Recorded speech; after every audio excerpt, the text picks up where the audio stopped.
necesitamos unificar la voz de Europa. Había una anécdota que decía un secretario de Estado de Estados Unidos que cuando quería contactar con Europa no sabía qué teléfono descolgar, porque no sabía quién era la voz de Europa. Necesitamos reforzar eso.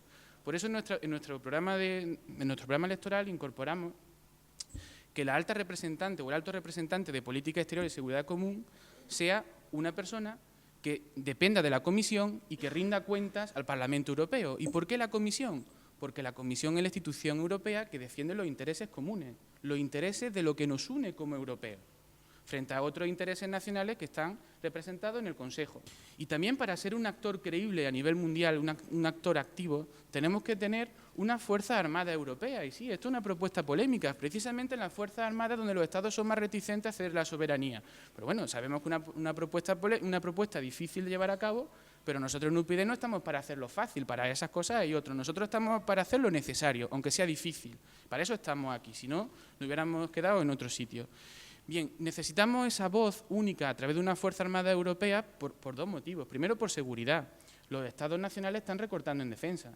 Están recortando en defensa, entre otras cosas, por la crisis. Estamos perdiendo seguridad. España tiene solamente 10.000 soldados operativos de un ejército de 80 o 90.000 personas. Eso puede suponer un riesgo para la seguridad. Y la amenaza está ahí. Crimea o Putin nos recuerda día a día que tenemos una amenaza que puede ser creíble en cualquier momento. Y no van a avisarnos. Cuando venga un problema, tenemos que tener capacidad de respuesta rápida e inmediata. Y una respuesta europea. Sí, manteniendo vínculos con la OTAN, claro que sí, son nuestros socios. Pero definiendo una voz propia europea, porque la OTAN responde a otros intereses y nosotros tenemos que tener una voz europea propia que defienda lo que nosotros necesitamos. Y necesitamos además que esta proyección exterior de la Unión Europea se base en el derecho internacional, se base en el respeto a los derechos humanos, se base en la democracia y en el desarrollo sostenible. Desarrollo sostenible porque es importante proteger el medio ambiente y desarrollo porque el desarrollo de los pueblos es la única garantía para tener la paz a nivel internacional. Creo que todos ya entendemos la paz no desde una posición estática, la paz como ausencia de guerra o de violencia activa, que ya nos gustaría cómo está el mundo ahora mismo, sino la paz entendida como un concepto dinámico, un concepto activo, un concepto que no se base solamente en la aceptación resignada de los problemas. Tenemos que fomentar el desarrollo a nivel mundial porque si no, los conflictos, las injusticias sociales nos van a llamar a la puerta y por muchas vallas con cuchillas que pongamos en la frontera, la gente va a salir de donde tiene problemas. Tenemos que ayudar a desarrollarlos para que la inmigración del futuro, y no quiero entrar ahí, sino la perspectiva europea de ayudar a los países en origen, que la inmigración del futuro sea el que quiera venir a Europa, no el que no tenga más remedio que venirse aquí para vivir con cierta dignidad. Eso es muy importante. El estado del bienestar es una invención europea que está ligada al concepto de ciudadanía como principio que garantiza la igualdad jurídica y de oportunidades. Es un adecuado equilibrio entre la libertad y la seguridad económica.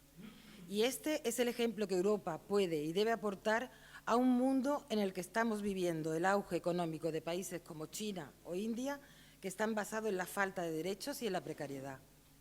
En la actualidad, la crisis económica está conduciendo al progresivo desmantelamiento de los servicios sociales, que son el instrumento que hace posible estos derechos.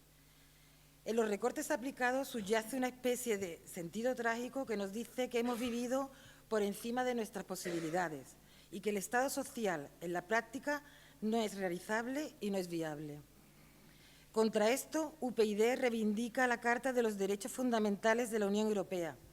Reivindicamos una Europa que se identifica a sí misma y ante el mundo como una civilización social, cuyos estados despliegan una red asistencial y una red de servicios sociales de carácter universal y que son la expresión de un deber público íntimamente vinculado a la dignidad humana y a la igualdad material de todas las personas. Europa debe luchar contra la pobreza y la exclusión social en todas sus manifestaciones y evitar por todos los medios la atomización de la sociedad en individuos aislados cuya seguridad económica y física depende exclusivamente de su capacidad económica. Hay que evitar la vuelta atrás que se está produciendo actualmente por la pobreza social y la desigualdad, que son corrosivas y pueden destruir a Europa.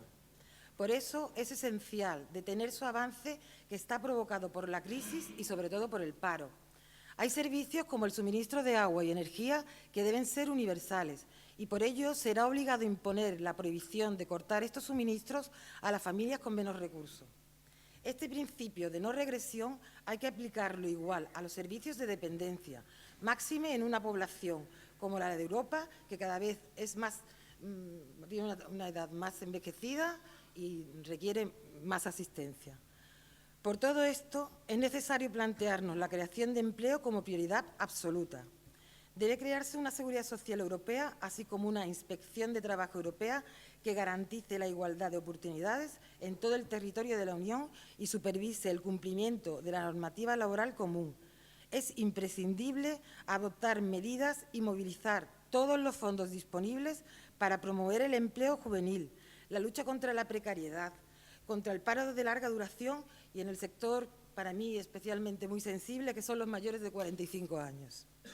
Hay que incentivar la contratación indefinida frente a la temporal, destinando ayudas europeas únicamente a la generación de empleo de calidad y estable. Debemos fomentar los cursos de formación, entregarlos a instituciones públicas y sacarlos de las tramas de los sindicatos e instituciones privadas, que todos sabemos ya cómo funcionan. Hay que reforzar el Fondo Social Europeo y reforzar el Fondo de Adaptación a la Globalización, así como los instrumentos de microfinanciación para emprendedores de pequeñas y medianas empresas. Debemos seguir insistiendo, como venimos haciendo desde hace tiempo, en imponer a los bancos, sobre todo a los que han sido rescatados, el cumplimiento de las obligaciones de servicios, para que el crédito llegue a las familias y a las pequeñas y a las medianas empresas. El estado del bienestar está en jaque. Por eso ahora es más importante que nunca que Europa sea una Europa del bienestar y una Europa de la igualdad. Y por eso es fundamental que Unión, Progreso y Democracia tenga presencia en el Parlamento Europeo, para crear una Europa sólida y solidaria.